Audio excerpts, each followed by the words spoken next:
in a way, it's like, that's the message I got. Because I had been tortured so badly by that point in time that I felt like someone wanted to come out to say, excuse me, you thought you could hurt this person? We took over. Or they made people wonder, like, can she actually do that? No, I can't. I don't know how it works. And of course, nature is funny. Like, if you bring bird food out, of course, you might get some takers, you know. But anyway, this house has been here for... This is actually one single home, even though it has like 4 doors around the outside, and it could seem like apartments, you know what I mean?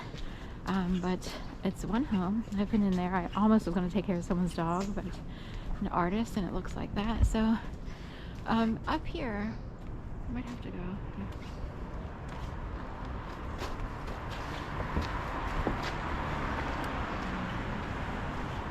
So it might be hard to see through these trees, but up here it says 1752.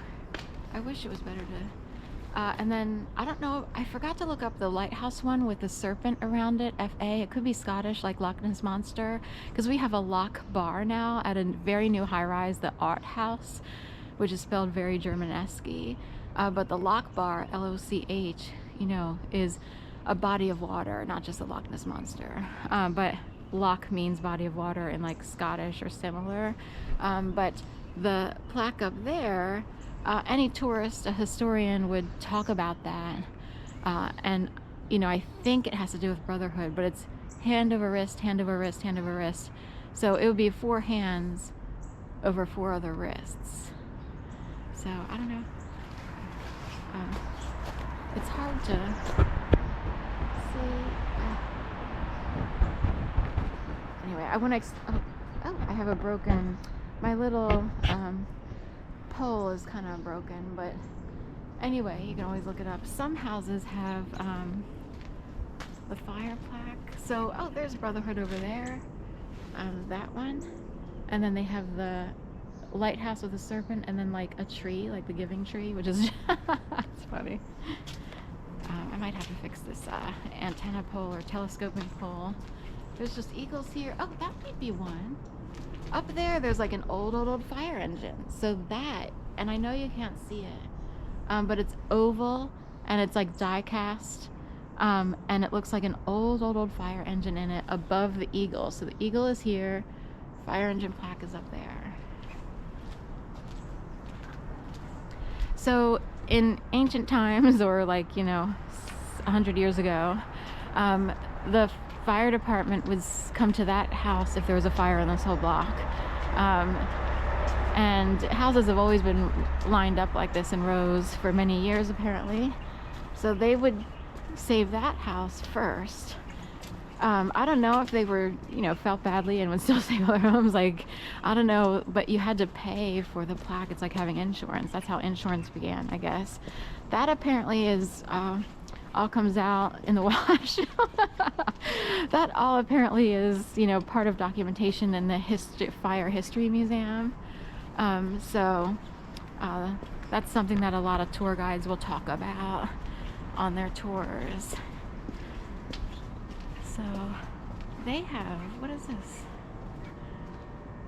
I don't know what that plaque is, but it almost looks like fruit, or let me walk up.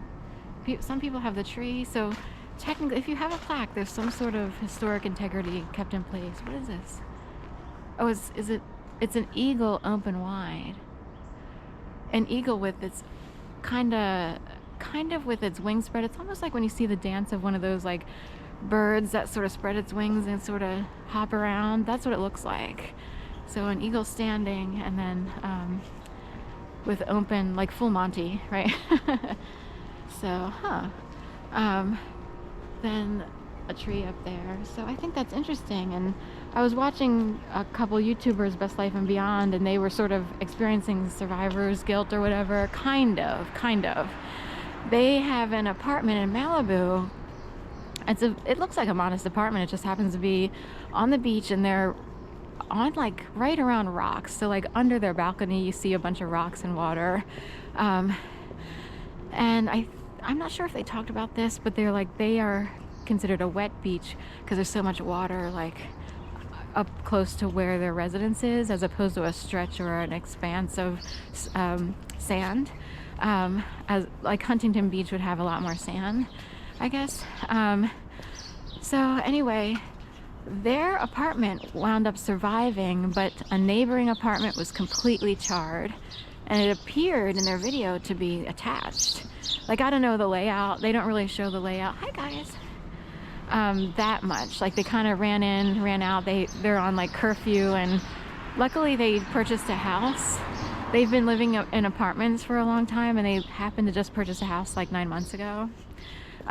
So this kind of modest-ish apartment, and it does look kind of modest, to be honest. It's not overly glamorous.